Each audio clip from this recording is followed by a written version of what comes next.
ilagay natin to, yung mga inahalo natin, i-pour natin dito sa ano natin, sa tater tots. Nakita nyo guys? Yan. Ay, ilagay natin. Nakita man. I-pour natin dyan. Yan siya.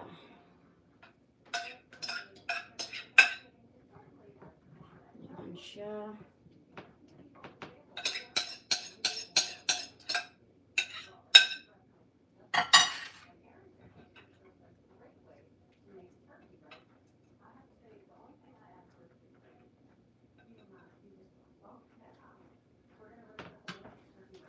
Yan na siya guys. Almost done.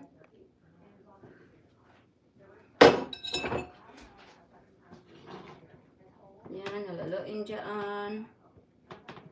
Tapos ilagay natin ang itong cheese natin, ang white cheddar. Yan, lagay natin.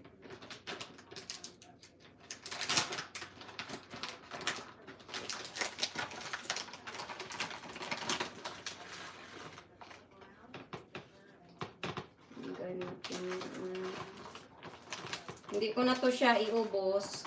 Hindi, anuhan ko ng konti kasi gusto ko din lagyan ng yung sa mac and cheese na ano. Lagyan ko din ng mac and cheese. Lagyan ko siya po dito. Dito siya po.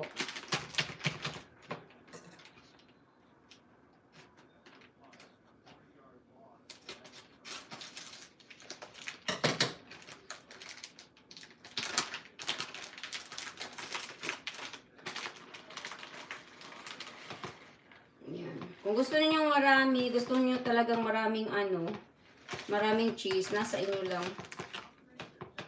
Yan na siya. Tapos, i-fold na lang. Ganun. Fold na lang yun. Sama-sama doon. Ano ito?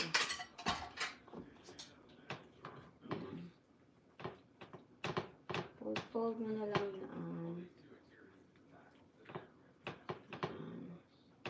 Tapos, kung may mga anak kayo, tapos ayaw yung onions, okay lang yun. Optional lang dan yun. Optional lang yung nilagay ko na onion at saka ano. Pag ma-mix naman dito, hindi naman mahalata yun. Hindi naman ano sa taste. Masarap na eh. Yan siya.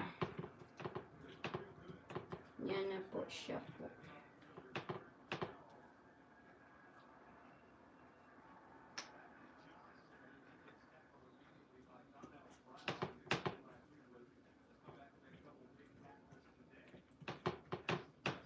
Tapos, i-bake natin to mga 45 minutes.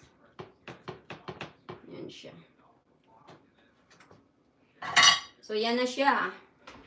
Dali, kuha muna ako ng pang-highlight ko.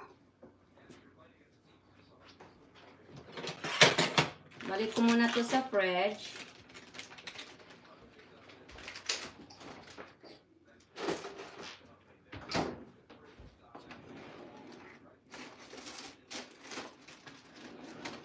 Tapos, kung gusto ninyo ng cornflakes na marami, nasa inyo lang din. Ito ang last na yan ko. Ibalik ko muna ang ano, sour cream. Sandali lang.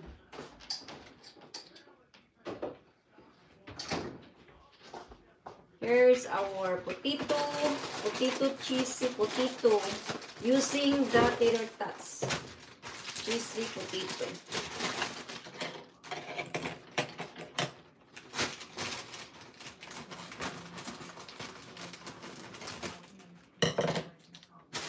Tapos, lagay niya ninyo dito sa, ano, siguro mga 2 cups. Alam mo yung 2 cups. Hindi ko na i-measure ha. Walang ko ko yun.